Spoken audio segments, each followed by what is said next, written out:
우리 하나님 말씀 보겠습니다. 창세기 42장 26절부터 38절까지의 말씀입니다.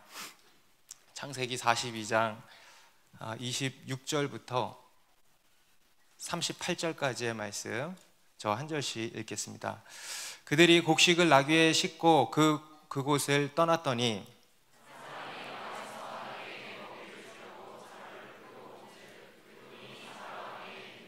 그가 그 형제에게 말하되 내 돈을 도로 넣었도다. 보라, 자루 속에 있도다. 이에 그들이 혼이 나서 떨며 서로 돌아보며 말하되 하나님이 어찌하여 이런 일을 우리에게 행하셨는가 하고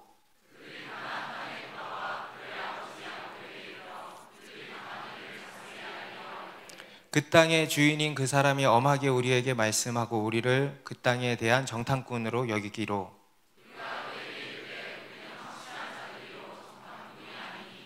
우리는 한 아버지의 아들 12형제로서 하나는 없어지고 막내는 오늘 우리 아버지와 함께 가나안 땅에 있나이다 하였더니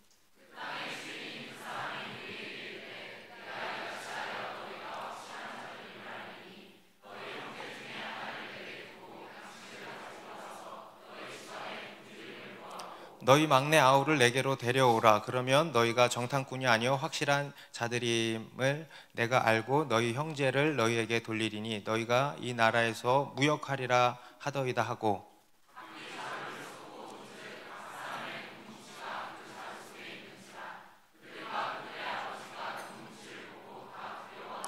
그들의 아버지 야곱이 그들에게 이르되 너희가 나에게 내 자식들을 잃게 하도다. 요셉도 없어졌고 시므온도 없어졌거늘 베냐민을 또 빼앗아 가고자 하니 이는 다 나를 해롭게 함이로다.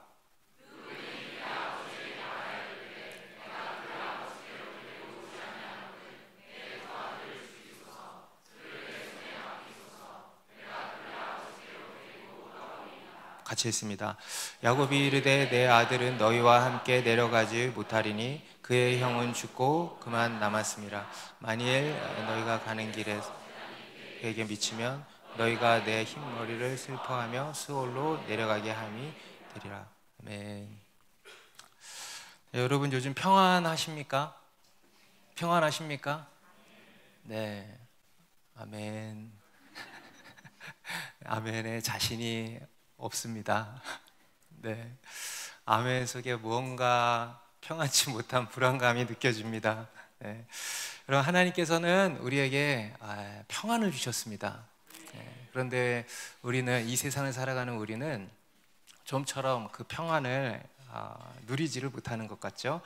왜 그럴까?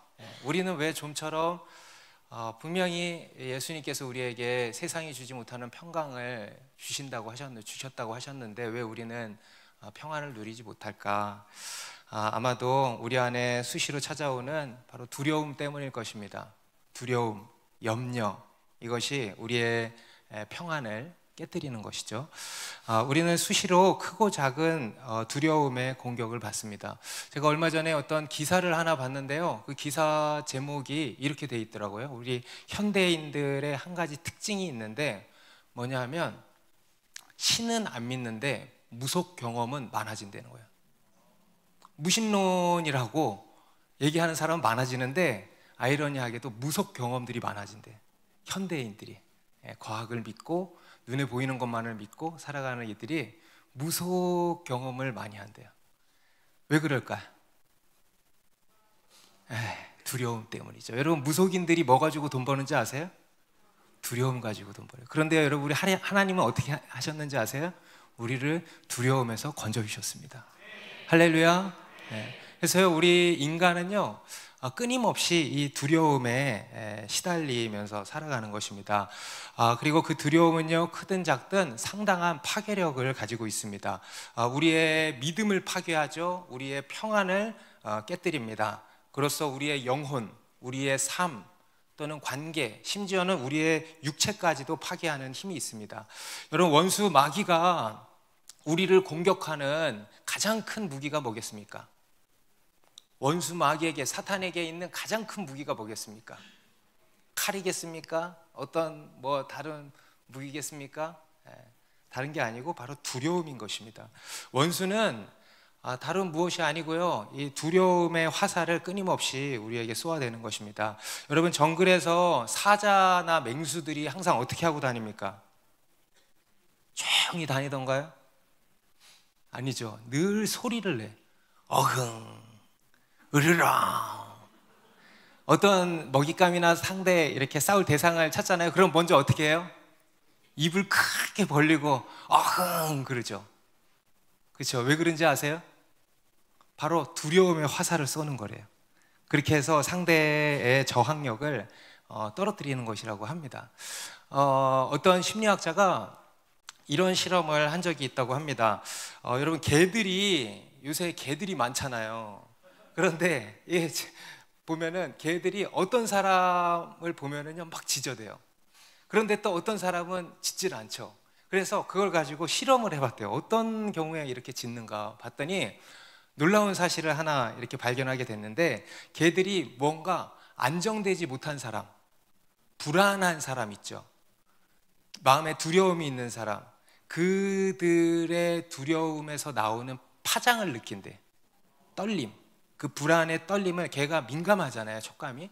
그래서 그 촉감으로 그 떨림을 느끼고 짖는다고 합니다. 네, 정말 신기하죠. 네.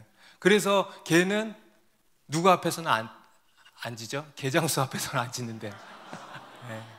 여러분, 개도 두려움을 느낀대요. 그래서 막 짖는다는 거예요.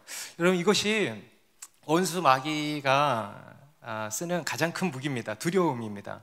우리 안에 두려움의 냄새를 맡고 그 파장을 알고 와서 도적질하고 죽이고 멸망시키는 것이 바로 이 사탄이 하는 일인 것입니다. 그래서 우리의 문제는 어떤 외부적인 환경, 일, 사건, 상황이 문제가 아니고요, 우리를 무너뜨리고 우리를 망하게 하는 것은 뭐냐? 오직 두려움이라는 거예요. 두려움. 그래서 우리는 무엇보다 뭘 이겨야 된다? 여러분이 지금 이겨야 되는 게 뭐다? 무엇보다 두려움과의 싸움에서 이겨야 한다는 것입니다. 오늘 우리가 읽은 이 야곱과 그의 아들들의 이야기도 마찬가지입니다. 지금 오늘 본문에 뭐가 다 덮여 있어요? 두려움이 덮여, 두려움으로 완전히 사로잡혀 있는 것입니다. 극심한 기근으로 인한 두려움, 죽음에 대한 두려움이죠. 또 애굽에 갔다가 당한 그 일, 정탐꾼으로 이렇게 몰리게 된 그 위기로 인한 두려움, 그로 인해서 사랑하는 자녀와 아들들을, 형제들을 잃게 될까 봐 하는 그런 두려움 등 온갖 두려움이 그들을 뒤덮고 있었던 것입니다. 그래서 오늘은 이 야곱과 그의 아들들의 이야기를 통해서요, 우리에게 찾아오는 이 두려움의 실체에 대해서 좀 알아보고 우리는 어떻게 이 두려움과 싸우고 이겨나가야 할 것인지에 대해서 살펴보고자 합니다. 앞에서 야곱의 아들들은 양식을 사기 위해서 애굽으로 갔습니다. 그리고 그 애굽에서 동생 요셉을 만나게 되죠. 요셉은 형들을 알아보았지만 형들은 요셉을 알아볼 수가 없었습니다. 그리고 요셉이 그 형들을 시험하기 시작한 거죠. 형들을 정탐꾼으로, 너희는 정탐꾼이로구나, 그냥 다짜고짜 밑도 끝도 없이 막 몰아세운 것입니다. 그러니까 이 형들이 극구 부인을 하지만 요셉이 그것을 받아들이지 않죠. 너희들은 정탐꾼이다. 아니면 증명해라. 어떻게 증명하냐? 너희가 막내 동생이 있다 그랬지? 그를 내 앞에 갖고 와라. 그러면 내가 너희가 정탐꾼이 아닌 것을 믿어주겠다. 이렇게 이야기를 합니다. 그래서 이 형들은요, 어쩔 수 없이 시므온만 남겨놓고 요셉이 안겨준 이 곡식을 이제 싣고는 다시 아버지의 집으로 돌려보내졌습니다. 오늘 본문 26절, 27절을 다시 봅니다. 그들이 곡식을 나귀에 싣고 그곳을 떠났더니 한 사람이 여관에서 나귀에게 먹이를 주려고 자루를 풀고 본즉 그 돈이 자루 아기에 있는지라. 앞에서 요셉은 형들의 자루에 곡식을 가득 채워줬고요. 그리고 길에서 먹을 수 있는 길 양식도 챙겨줬다고 했습니다. 그리고 심지어 그들이 지불한 돈도 도로 그 자루에 몰래 넣어준 겁니다. 그리고 이 요셉의 형들은 그것도 모르고 그냥 주는 대로 다 받아가지고 나귀에 싣고 이제 길을 나선 거죠. 그리고 이제 하룻밤을 여관에서 이제 묵으려고 했는데 그 중에 한 사람이 나귀에게도 먹이를 주려고 자루를 풀었는데 거기에 돈다발이 그대로 있었던 거예요. 이게 뭐지? 아싸 했을까? 아싸 했을까요? 아니죠. 또 두려움이 임했던 거예요. 그러니까 28절에 그가 그 형제에게 말하되 내 돈을 도로 넣었도다 보라 자루 속에 있도다. 이에 그들이 혼이 나서 떨며 서로 돌아보며 말하되 하나님이 어찌하여 이런 일을 우리에게 행하셨는가 하고, 다른 형제들에게도 이제 알린 겁니다. 그러니까요, 이 형제들이 다 혼비백산이 난 겁니다. 또 한 번 큰 두려움에 사로잡히게 된 것입니다. 이들은요, 아마 이렇게 생각을 했겠죠. 그 애굽의 총리가 우리를 아예 도둑으로 몰려고 이렇게 덮어 씌웠구나 라고 오해를 했을 것입니다. 사실 지금 이들에게 일어난 이 일은 뭡니까? 형들을 향한 요셉의 호의였어요. 그렇죠? 요셉이 형들에게 호의를 베푼 것입니다. 그런데 그 호의를 어떻게 한 거냐? 오해했다는 거예요. 자기들을 정탐꾼으로 몰아세워서 잡아 죽이려고 한다라고 오해를 했다라는 것입니다. 오늘 이 요셉의 형들의 두려움의 첫 번째 요인이 뭐냐? 바로 오해입니다. 오해해서 그렇다는 거예요. 여러분, 우리에게 찾아오는 두려움도요, 많은 경우가 다 뭔지 아십니까? 오해예요, 오해. 다시 말해서 두려워할 일이 아닌 걸 가지고 다 두려워하고 있다는 거예요. 지금의 상황을 잘못 파악하는 거예요. 그야말로 오해한 거죠. 우리가 어떤 사람을 두려워할 때, 우리가 사람에 대한 두려움도 많죠. 그런데 그 사람을 두려워하는 것에도요, 많은 경우가 뭐냐면 오해일 때가 많다는 거예요. 실제로는 그렇지 않은데, 그 사람이 그렇게 보는 게 아니었는데 그렇게 오해를 하는 거죠. 실제로 우리가 살다 보면 그런 일들을 많이 경험하게 되지 않습니까? 우리가 막 두려워요, 어떤 일이. 그런데 막상 지나가 보면 그 일이 일어날 것도 아니었어. 그렇죠? 일어나지도 않을 일에 대해서 우리가 두려워하는 거예요. 또는 어떤 일에 있어서 너무 과대하게 해석하거나 생각을 해서 두려워하는 경우들이 많은 겁니다. 오늘 우리 본문 뒤에도 보면은요, 요셉의 형들이 집에 도착해서 애굽에서 있었던 일을 아버지 야곱에게 보고를 하잖아요. 그러니까 이 아버지 야곱이 뭐라고 반응을 하냐? 우리 36절에 다시 보면은요, 아버지가 그래요. 그들의 아버지 야곱이 그들에게 이르되 너희가 나에게 내 자식을 잃게 하도다. 요셉도 없어졌고 시므온도 없어졌거늘 베냐민을 또 빼앗아 가고자 하니 이는 다 나를 해롭게 함이로다. 우리 마지막 38절에 보니까 야곱이 이르되 내 아들은 너희와 함께 내려가지 못하리니 그의 형은 죽고 그만 남았음이라. 만일 너희가 가는 길에서 재난이 그에게 미치면 너희가 내 흰머리를 슬퍼하며 스올로 내려가게 함이 되리라. 지금 이 야곱도 두려움에 막 완전히 뒤덮여 있습니다. 여기 보면 마지막에 그러죠. 내 흰머리를 슬퍼하며 스올로 내려가게 할 것이다. 뭐 이런 말이 다 있나 모르겠어요. 한마디로 뭐야? 나 죽는다 이거야. 나 죽는다. 나 베냐민까지 이러면 나 못 산다. 나 죽는다. 이 얘기를 하는 것입니다. 여러분, 야곱의 마음은요, 이미 어디에 가 있어요? 스올에 내려가 있어. 이미 스올에 내려와서 나는 스올에 내려와 있다 이 얘기하는 거예요. 그의 마음은 이미 지옥이었다라는 것입니다. 아직 일어나지도 않을 일이에요. 일어날 일도 아니에요, 보면은. 그렇죠? 그런데요, 그것을 기정사실화하면서 그의 생각이 이미 죽음으로 치닫아 있었다라는 것입니다. 그러니까 극도의 두려움에 사로잡혀 있는 거죠. 그런데 이게 다 뭐냐면 오해. 우리가 흔히 과대망상이라 그러잖아요. 과대망상. 제가 인터넷 사전에 보니까 자기의 실제 상태를 턱없이 크게 평가하고 그것이 사실이라고 믿는 생각. 근데 여러분, 이 과대망상이라는 게 어떤 과대망상증이 있는 어떤 특정 사람에게만 있는 게 아니죠. 사실 우리 타락한 우리 모든 인간 안에 있는 현상이에요. 과대망상. 정도의 차이일 뿐이죠. 우리는 기본적으로 이런 과대망상을 다 가지고 있는 것입니다. 일어나지도 않을 일에 대해서 지레짐작하는 겁니다. 이럴 거라는, 저럴 거다. 그러면서 결국은 죽게 될 거다 하는 이런 안 좋은 시나리오로 생각을 하는 거죠. 나중에는 작은 이 문제 하나가 점점점 불어나서 큰 눈덩어리로 불어나게 되는 겁니다. 우리가 어떤 병에 걸려도 또는 어떤 몸에 어떤 이런저런 증상이 나타난 것에 대해서도요, 그냥 그 병일 뿐이거든요. 그런데 그걸 가지고 우리가 온갖 상상을 다 하죠. 그래서 하루, 이틀, 3일, 며칠이 지나면 어떻게 돼요? 난 이제 죽었구나. 내 인생은 여기서 끝이구나 하는 결론을 내리게 된다는 겁니다. 예전에 어떤 한 의학 박사 분이 미국에서 30년 이상 이렇게 의사로 생활하신 미국의 유명한 암센터에서 오랜 동안 근무하신 아주 그 유명한 의학 박사분이 유튜브에서, 제가 유튜브 얘기 많이 하니까 여러분 제가 유튜브만 보는 줄 아시나요? 조금씩밖에 안 봐요. 조금씩밖에.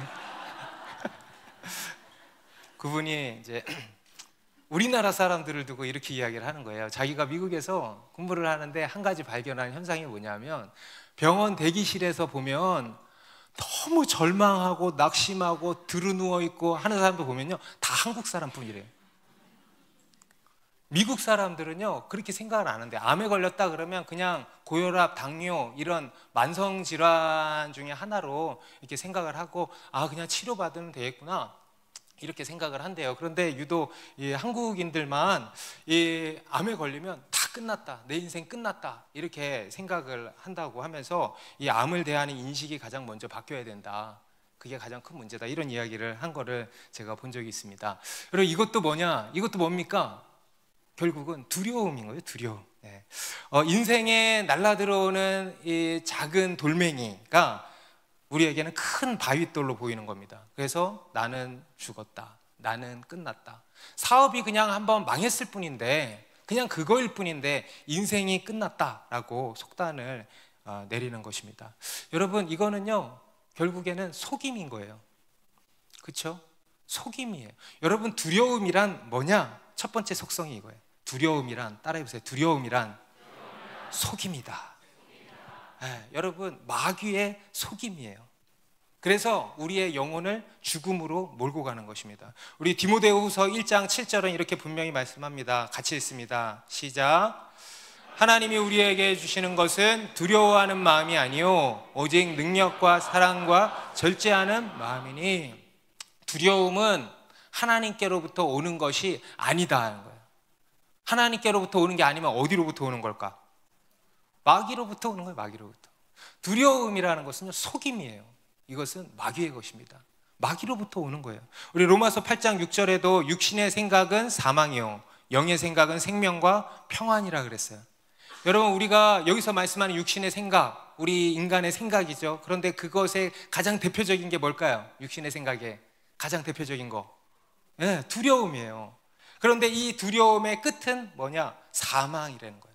반대로 영의 생각은 생명과 평안이라는 거예요. 그래서 우리는 무엇보다 중요한 것이 두려움을 이기는 것이 가장 중요하다. 그리고 그것을 위해서 어떻게 해야 되는가? 첫 번째로 오해를 풀으라는 거예요. 오해를 풀으라. 여러분, 지금 어떤 일로 인한 여러 두려움들이 있죠. 여러분들 안에 들어와 있는 두려움들이 있죠. 그런데요, 그게 실제가 아니라는 거예요.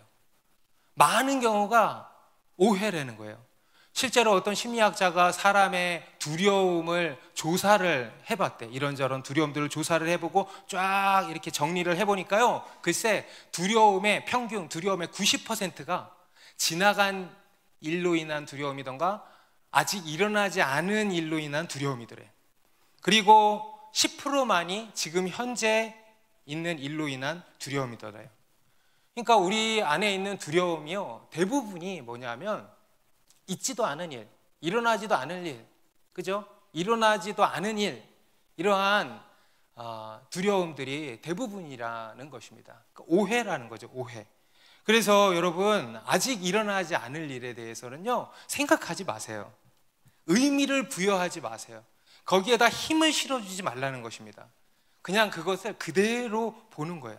그래서 여러분 어떻게 해야 되냐? 여러분 생각을 멈추셔야 됩니다. 아멘. 부정적인 생각을 멈추셔야 합니다. 육신의 생각을 멈추셔야 합니다. 그것이 아직 일어날 일도 아니다 그러면 그건 멈춰야 되는 거예요. 하나님으로부터 온 게 아니라는 거예요. 그것은 원수의 속임이라는 것을 기억하시고 그 두려움을 물리치시기 바랍니다. 네, 여러분 그 두려움을 향해서 한번 얘기해 보세요. 두려움아, 떠나가라. 네, 있지도 않을 것에 대한 두려움, 그것은 속임이라는 거예요. 그것은 있지도 않을 일이라는 거예요.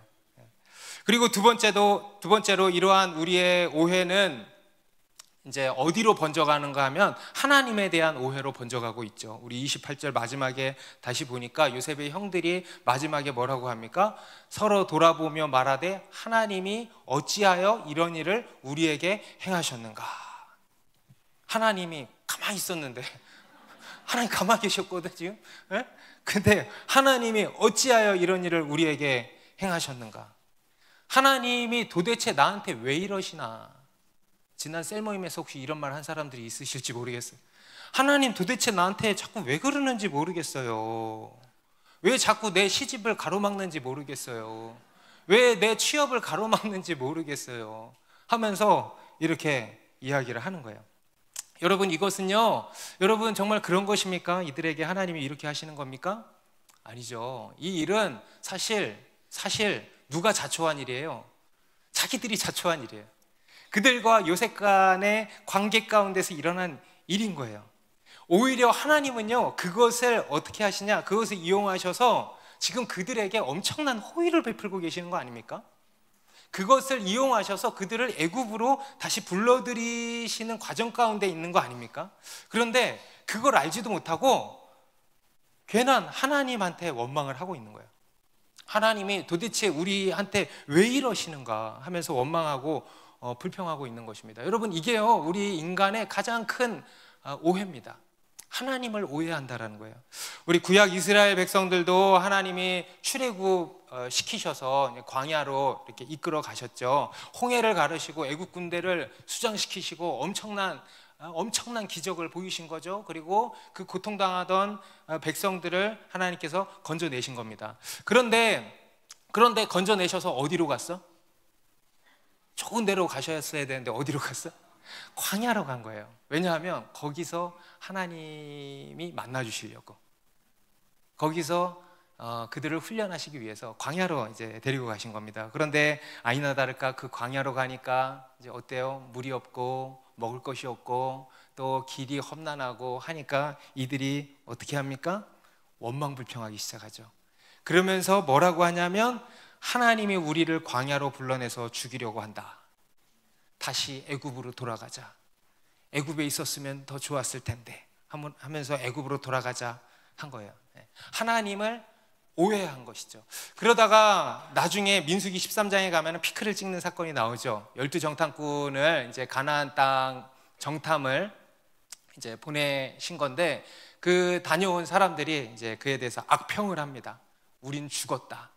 거기는 좋은 땅이긴 한데 내가 막상 가보니까 진짜 어마어마한 거인 민족들이 살고 있더라. 그들에 비하면 우리는 메뚜기 떼와 같다. 우리는 죽었다. 우리는 끝이다 하면서 백성들을 선동해가지고 백성들이 밤새도록 통곡했다고 나옵니다. 우리 민수기 14장 1절에 직접 한번 볼까요? 1절부터 3절에 온 회중이 소리를 높여 부르짖으며 백성이 밤새도록 통곡하였더라. 이스라엘 자손이 다 모세와 아론을 원망하며 온 회중이 그들에게 이르되 우리가 애굽 땅에서 죽었거나 이 광야에서 죽었으면 좋았을 것을 어찌하여 여호와가 우리를 그 땅으로 인도하여 칼에 쓰러지게 하려 하는가. 우리 처자가 사로잡히리니 애굽으로 돌아가는 것이 낫지 아니하랴. 열받아 안 열받아? 답답하죠. 그런데요 여러분, 이게 바로 우리의 모습이라는 것입니다. 아직 일어나지도 않은 일에 대해서 지금 오해하고 있죠. 그리고 두 번째로 하나님을 오해하고 있어요. 하나님이 우리를 그 땅으로 인도하여서 칼에 쓰러지게 한다라고 오해를 하는 거예요. 그러면서 정말 입에 담지 말아야 할 막말을 막 쏟아낸 것입니다. 그러니까 하나님께서도 더 이상 안 되겠다, 니네 데리고 못 가겠다 하셔서 심판 선언을 하시죠. 너희가 말한 대로 해줄게, 이렇게 이야기를 하신 거예요. 여러분, 이스라엘 백성 1세대들입니다. 1세대들이 광야에서 망했어요. 광야에서 유리방황하다가 그들의 인생이 끝나버렸습니다. 여러분, 그 이유가 뭡니까? 뭘 이기지 못했어요? 두려움을 이기지 못한 거예요. 굉장히 중요한 거예요. 여러분, 이 이스라엘 백성들이 망한 이유가 뭐라고요? 두려움을 이기지 못한 거예요. 다시 말해서 하나님을 오해한 거예요. 믿음의 반대말, 오해입니다. 하나님을 신뢰하지 못했다는 거예요. 여러분, 우리의 모습과 너무 똑같지 않습니까? 우리도 하나님의 은혜로 예수 믿고 구원받고 하나님의 자녀가 되었습니다. 이루 말할 수 없는 은혜와 기적을 경험을 했습니다. 그런데 인생의 어떤 고난이 찾아온 거예요. 그러면 우리는 어떻게 해요? 언제 그랬냐는 듯이 하나님을 원망하고 있는 거예요. 하나님, 나 왜 구원했어요? 하나님, 나 왜 예수 믿게 했어요? 하나님, 나 왜 교회 왜 나오게 했어요? 하나님, 나한테 왜 그러시는 거예요? 나 이러다가 나 죽이려고 그러시는 거예요? 내가 괜히 예수 믿어가지고 이 고생이네 하면서 막 원망불평의 말을 쏟아내는 거 아닙니까? 그런데 그것이 다 우리의 이제 오해라는 것이죠. 여러분, 예수 믿으면 고난당하고 안 믿으면 고난 안 당합니까? 예? 사람들이 하는 이야기들을 들어보면요, 그것도 참 웃겨요. 여러분, 예수 믿으면 고난당하고 안 믿으면 고난 안 당합니까? 아니죠. 여러분, 우리의 인생은 그 자체로가 고난입니다. 그죠? 우리는 어떻게든 고난을 당해요, 이 땅에서. 저는요, 오히려 이런 생각합니다. 믿으니까 그 정도지. 저는 그렇게 생각하기 나름인 거예요, 사실. 믿으니까 그 정도 당하는 거지, 안 믿었으면 더 당했다. 믿으니까 그렇게 감당이 되지, 예수라도 안 믿었어 봐, 고난이 감당이 됐겠어요? 그렇죠? 저는 그렇게 생각을 해요. 제가 종종 말씀을 드립니다만, 우리가 예수 그리스도를 믿고 우리에게 고난이 찾아오잖아요. 그런데 그 고난은 뭐라 그랬습니까? 하나님이 우리 인생을 리모델링 하시는 거라 그랬죠. 여러분, 리모델링 할 때 어떻게 해요? 리모델링 할 때 다 뜯고 깨 부수고 막 하죠. 아깝죠, 때로는. 그게 우리의 마음인 거예요. 너무 아까운 거예요. 그런데요, 하나님이 그렇게 하시는 이유가 뭡니까? 새로 지어주려고, 새로 리셋 시키는 거예요. 그래서 우리의 인생을 훨씬 더 좋은 인생으로 리모델링 시키시는 것입니다. 여러분, 의사가 우리를 수술대 위에 올려놓고 수술용 칼을 들었어요. 의사가 우리를 죽이려고 그러는 겁니까? 살리려고 그러는 겁니까? 아니, 이 인간이 나를 죽이려고 하네, 그런 환자 있어요? 의사가 우리를 살리려고 칼을 드는 거예요. 우리 예레미야 29장 11절에 하나님께서 이스라엘 백성들을 이제 심판하시죠. 그런데 그에 대해서 이스라엘 백성들이 오해를 하는 거예요. 하나님이 우리를 죽이려고 한다, 우리를 망하게 하려고 한다, 왜 그러는가? 근데 그에 대해서 이제 하나님이 말씀하십니다. 여호와의 말씀이니라, 너희를 향한 나의 생각을 내가 안 하니 평안이요 재앙이 아니니라, 너희에게 미래와 희망을 주는 것이니라. 재앙을 주시는 것 같은 거예요. 하나님이 우리를 버리신 것 같은 거예요. 그래서 하나님은 신실하지 못한 것 같은 거예요. 그런데 하나님이 그러시죠. 그게 아니다, 너희를 향한 나의 생각은 평안이고 미래와 희망을 주는 것이다. 그들의 죄 때문에 일어난 일입니다. 하나님이 하시는 일이 아니었어요. 그들의 죄로 인해서 일어난 일들이었습니다. 그리고 하나님께서 그것을 통해서 그들을 치유하시고 고치시고 회복시키고자 하셨던 거죠. 새롭게 하고자 하셨던 것입니다. 우리 예레미야가 3장 33절에도 이렇게 말씀을 하죠. 같이 읽어볼까요? 시작. 주께서 인생으로 고생하게 하시며 근심하게 하심은 본심이 아니시로다. 그것은 전적으로 우리 인간의 죄 때문인 것이고, 하나님께서는 그것을 통해서 그것을 합력하여서 선을 이루신다라는 거예요. 쉽게 말해서 우리 인생을 리모델링 하시고 새롭게 하신다라는 것입니다. 그래서 그러한 하나님을 오해하지 말라는 거예요. 여러분, 우리 하나님은요, 절대 선하신 하나님이십니다. 우리 하나님은 절대적으로 좋으신 하나님이십니다. 고난 중에도 우리 하나님은 좋으시고 선하십니다. 어떻게 할 수 있는가? 어떻게 할 수 있습니까? 바로 예수 그리스도의 십자가를 통해서 분명히 보여준 거죠. 우리를 위하여서 하나님의 가장 소중한 독생자를 아끼지 않으시고 내어주신 그 하나님이세요. 그 하나님의 선하심, 그 하나님의 사랑을 우리가 믿어야 하는 것입니다. 우리 시편 107편 1절 말씀 같이 읽습니다. 시작. 여호와께 감사하라, 그는 선하시며 그 인자하심이 영원함이로다. 아멘입니까? 그는, 다시 한번 따라해 보세요. 그는 선하시며 그 인자하심이 영원함이로다. 여러분, 우리 하나님은 선하시다는 거예요. 그 사랑이 영원하시다는 거예요. 우리 하나님은 절대적으로 좋은 분이시라는 거예요. 여러분, 그 하나님에 대한 오해를 버리시고 이 하나님을 믿으십시오. 그리고 그 믿음으로 또한 두려움을 물리치시기 바랍니다. 다시 한번 가슴에 손을 얹고 내 안에 두려움을 향해서, 두려움아 떠나가라. 내 안에 오해야 다 풀려라. 아멘. 여러분, 우리 인간이 가지고 있는 이 하나님에 대한 오해는 어디서부터 나오는 것일까요? 어쩌다 우리가 그렇게 오해하게 된 것일까요? 우리가 서로 간에 오해할 때 어떻게 되는 겁니까? 그 관계에 금이 갈 때 오해를 하게 되는 거죠.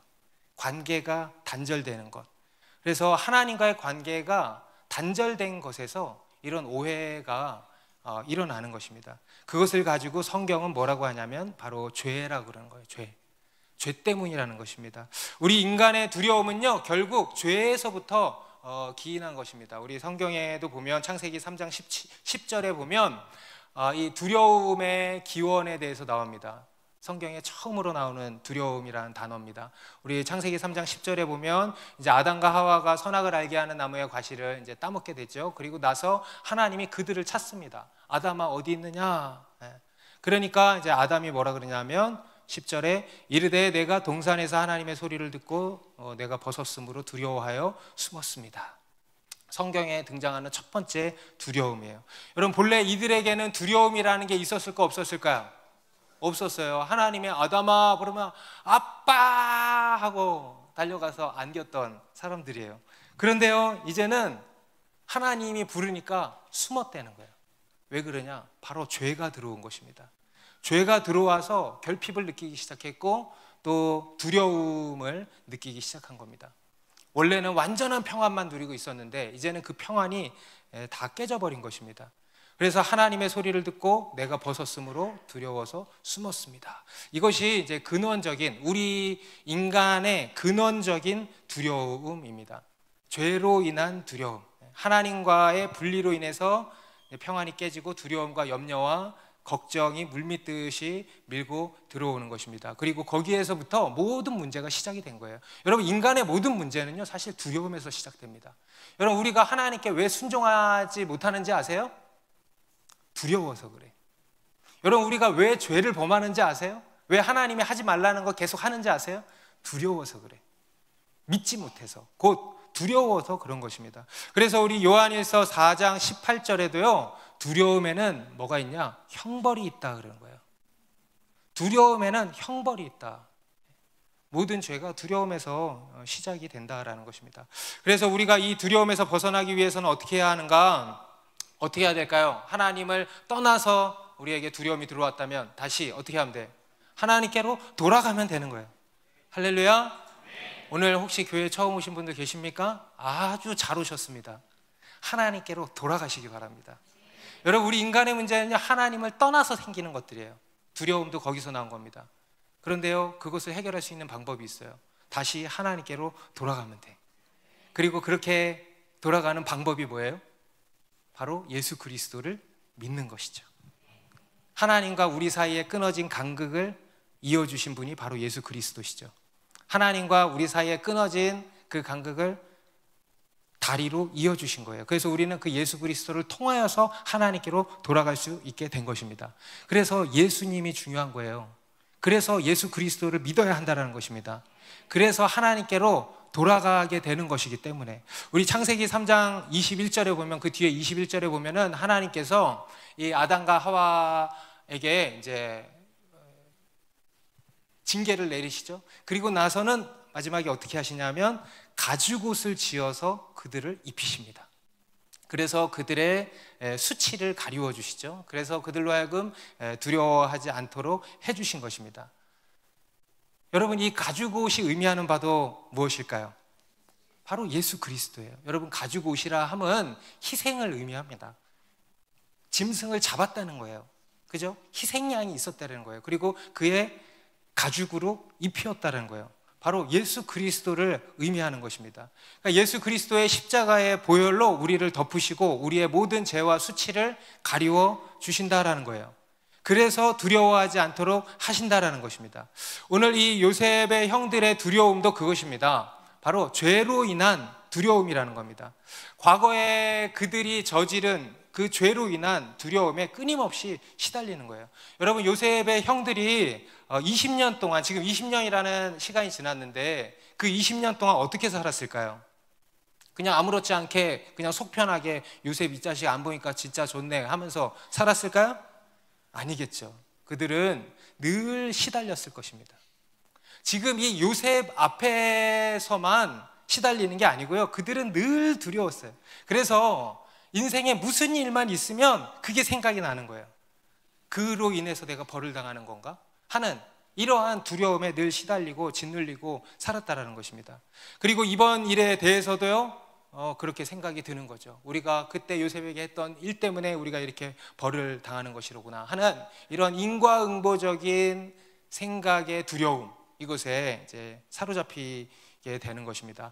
이것은 야곱의 입장에서도 사실 마찬가지입니다. 여러분, 야곱도 지금 어떻게 된 거예요? 요셉을 잃게 된 게 그 다른 아들들에게 속아 넘어간 거잖아요. 그런데 야곱도 과거에는 뭐 했어요? 속였잖아요. 언뜻 보면은요, 업보 같아요. 야곱이 50년 전에 그 형과 그 아버지를 속인 것에 대한 보응이 계속 이어지는 것처럼 보일 수 있습니다.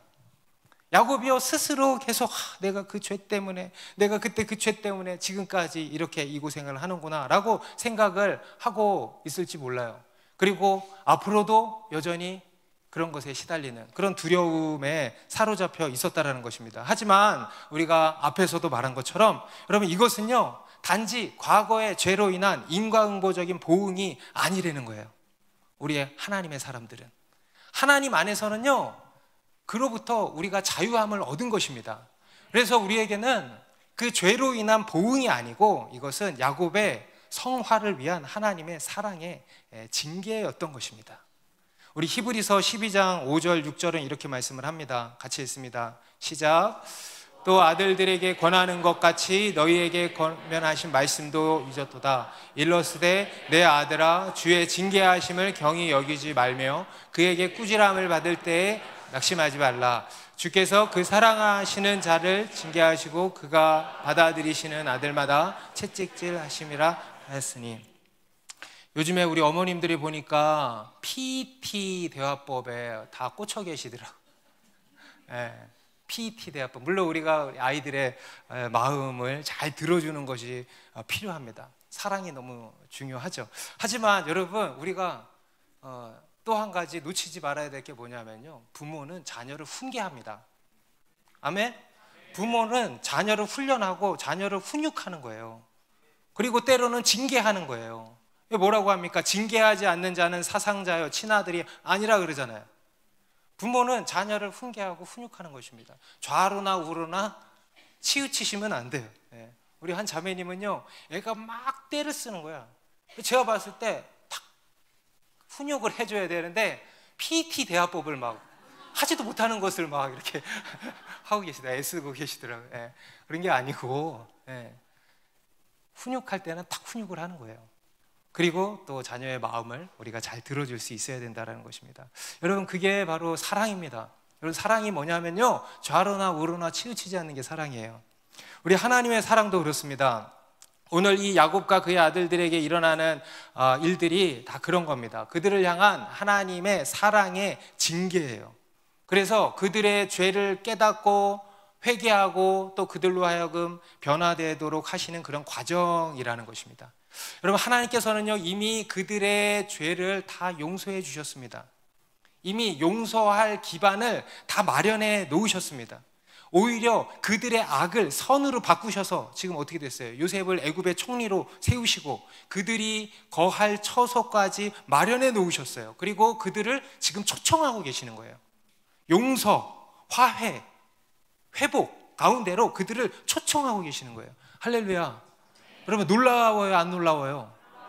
하나님이요 그렇게 일을 하시고 우리를 초청하신다는 거예요. 그런데 이들은 그걸 모르고 오해하고 있는 거죠. 마치 이것이 그들의 죄로 인한 벌, 어떤 저주로만 생각을 하는 겁니다. 그래서 그 두려움에 계속 시달리고 있는 거예요. 여러분, 이게 우리 인간의 근원적인 두려움이에요. 죄로 인한 두려움. 그래서 우리가 이 두려움에서 벗어나려면 어떻게 해야 되는가? 하나님께 돌아가야 되죠. 그리고 어떻게 해야 되는가? 우리의 죄 문제를 해결해야 돼. 우리 인간의 죄의 문제를 해결해야 돼. 곧 죄의 용서를 받아야 한다는 것입니다. 그런데 그 죄의 용서를 어떻게 받는가? 어떻게 받습니까? 오직 예수 그리스도를 믿음으로 죄 용서를 받는 거예요. 예수님이 우리의 죄를 대신 짊어지시고 십자가에 달려 죽으심으로 우리의 죄 문제를 해결해 주신 것을 믿음으로, 그로써 우리가 우리의 모든 죄로부터 자유케 된다는 것을 믿는 것입니다. 그래서 우리가 죄의 용서를 받고 그 죄로부터 자유함을 얻게 된 거죠. 그래서 우리는 무엇보다 무엇으로부터 자유케 됨을 받아야 하냐면 바로 이 정죄감에서도 자유함을 얻어야 한다는 겁니다. 우리 로마서 8장 1절 2절은 이렇게 말씀합니다. 그러므로 이제 그리스도 예수 안에 있는 자에게는 결코 뭐가 없대? 정죄함이 없느니. 아멘. 이는 그리스도 예수 안에 있는 생명의 성령의 법이 죄와 사망의 법에서 너를 해방하였다. 아멘입니까? 여러분 믿으십니까? 그리스도 예수 안에 있는 자에게는 결코 정죄함이 없다는 거예요. 물론 여러분 우리는 우리가 얼마나 죄인인지를 기억해야 돼, 안 해야 돼? 기억이 나 안 나?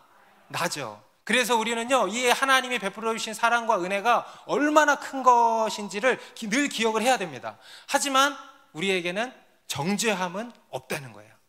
그래서 우리에게는 정죄감은 없어야 된다는 거예요. 하나님께서 우리의 죄를 동에서 서로 옮기셨다 그랬어요.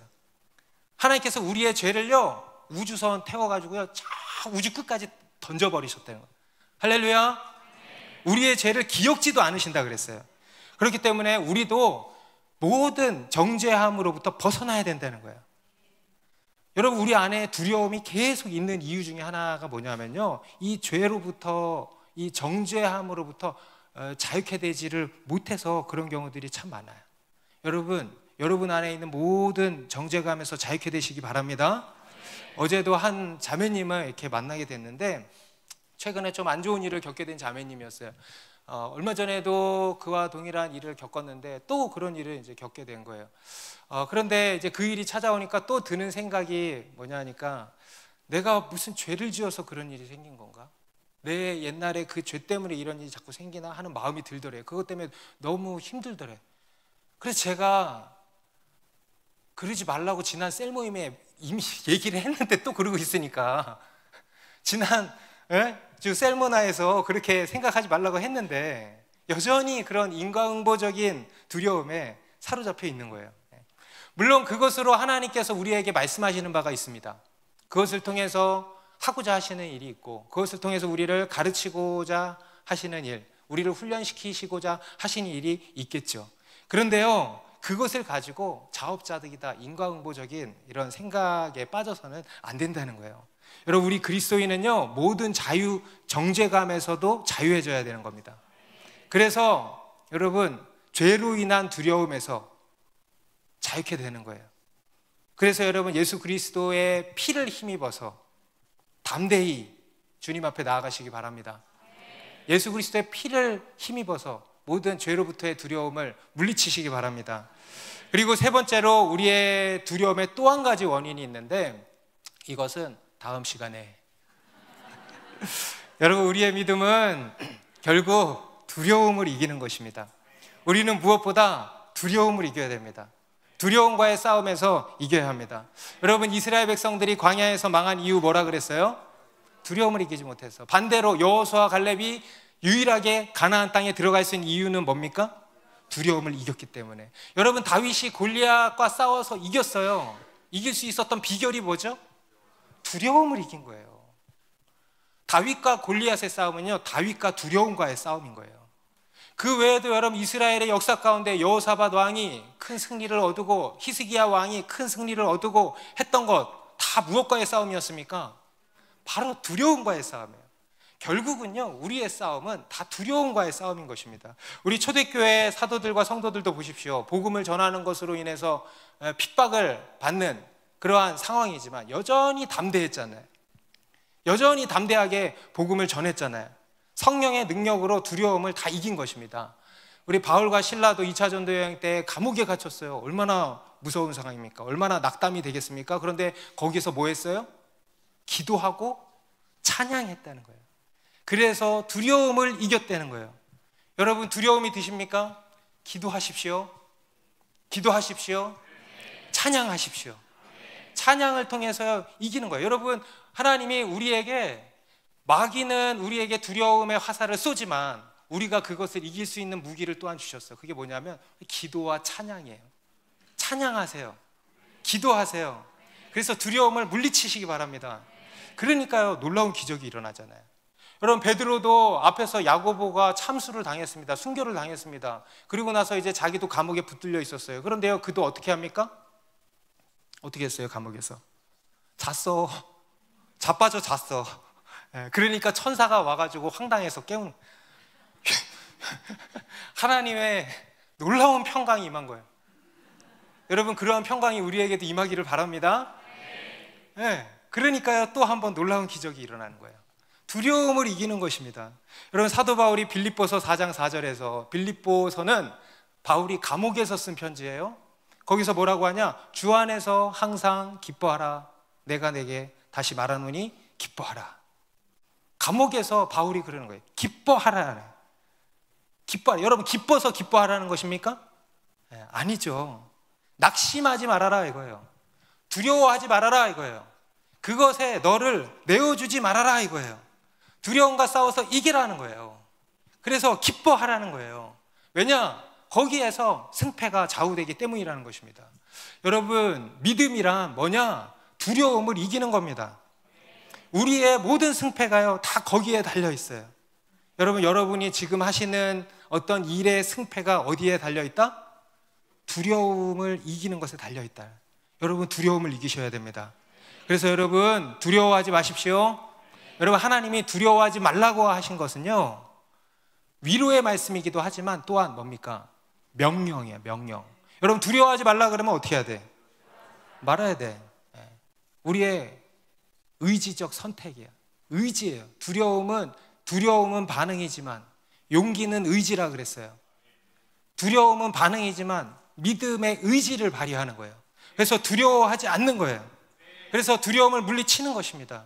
여러분, 오늘 본문을 통해서 우리가 한 가지 또 알 수 있는 거는요, 이 두려움은 영이라는 거예요. 영. 단순한 감정이 아니야. 영이야. 여러분, 두려움의 영을 어떻게 해야 돼요? 물리쳐야 되는. 두려움아, 떠나가라.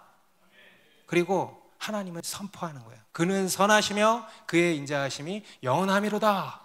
진리의 말씀을 선포하고 그 말씀을 붙들고 두려움을 물리치시기 바랍니다. 여러분, 그게 우리의 승리의 키이고 생명의 키입니다. 여러분, 두려워하지 마십시오. 다시 가슴에 손을 얹고, 두려움아, 떠나가라. 하나님의 평강이, 놀라운 평강이 우리 가운데 있기를 바랍니다. 기도하겠습니다.